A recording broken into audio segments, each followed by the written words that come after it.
नमस्कार, मैं वैशाली आप सभी का अपने YouTube चैनल कहानियाँ बाय वैशाली में स्वागत करती हूँ। हमारी आज की कहानी है रंग बिरंगा हाथी। धनीराम नाम का एक लोहार था। वह चिमटे, कुल्हाड़ी, चाकू आदि बनाकर बेचा करता था। इसी से उसके घर का गुजारा चलता था। उसके परिवार में उसकी पत्नी धानी तथा छोटी सी बच्ची मुनिया थी। धानीराम सवेरे सवेरे उठकर आग सुलगाकर अपने काम में लग जाता था।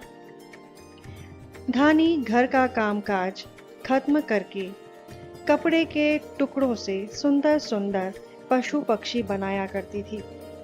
छोटी सी मुनिया उन रंग बिरंगे पशु पक्षियों को देखकर उनसे खेलना चाहती थी, पर माँ कहती, मुनिया, तुम्हारे खेलने से ये गंदे हो जाएंगे, फिर इन्हें कोई नहीं खरीदेगा। अगर कोई नहीं खरीदेगा तो पैसे कहाँ से आएंगे?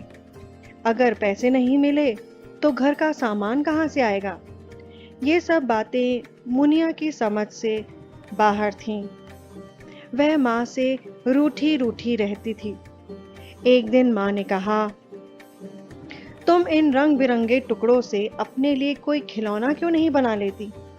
मुनिया के छोटे छोटे हाथों से खूबसूरत हाथी और चिड़िया बनाई, पर हाथी की सूंड टेढ़ी थी। उसके कान छोटे छोटे थे, टांगे भी पतली पतली थी, पर इन सब के बावजूद वह मुनिया को बहुत पसंद था। अब वह अपनी चिड़िया और हाथी को गोद में उठाए घूमती रहती और कुछ कुछ बुदबुदाते हुए खेलती रहती। एक दिन एक औरत उसकी माँ से घोड़े और हाथी को खरीदने आई। उसके साथ एक छोटी सी बच्ची भी थी, जिसके हाथ में सुंदर गुड़िया थी। मुनिया ने गुड़िया को देखा और सोचा, काश यह गुड़िया उसे मिल जाती। उधर उस बच्ची को भी मुनिया का बनाया टेढ़ी सूंड वाला हाथी पसंद आया। वह उसे लेने की जिद कर बैठी। धानी ने कहा, यह टेढ़ी सूंड वाला है, तुम यह सुंदर हाथी व घोड़ा ले लो। पर बच्ची ना मानी, तो मुनिया की माँ ने 20 रुपए में उसका हाथी उसे बेच दिया।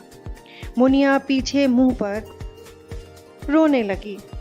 उसकी माँ ने समझाया, तुम तो इसे दोबारा बना सकती हो, पर इस छोटी लड़की को तो यह बनाना भी नहीं आता। पर मुनिया की माँ की बात अच्छी लग रही थी। उसे अपना खिलौना हाथी बहुत पसंद था।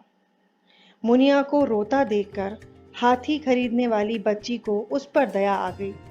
वह अपनी सुंदर घने भालों वाली गुड़िया उसे देकर बोली, मुझे सचमुच तुम्हारा हाथी बहुत सुंदर लगा है, तुम मेरी गुड़िया ले लो। मुनिया को तो मानो सब कुछ मिल गया। उसे तो पहले से ही सुंदर बालों वाली रंग बिरंगे कपड़ों वाली गुड़िया पसंद आ गई थी। मुनिया ने गुड़िया ले ली और छोटी बच्ची को धन्यवाद दिया।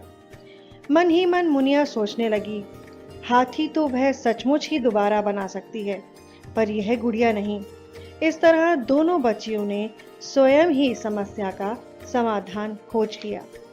तो बच्चों, ये थी हमारी आज की कहानी रंग बिरंगा हाथी। मेरे साथ कहानियों के सफ़र में बने रहने के लिए मेरी कहानियों को लाइक और मेरे चैनल को सब्सक्राइब करना ना भूलें। धन्यवाद।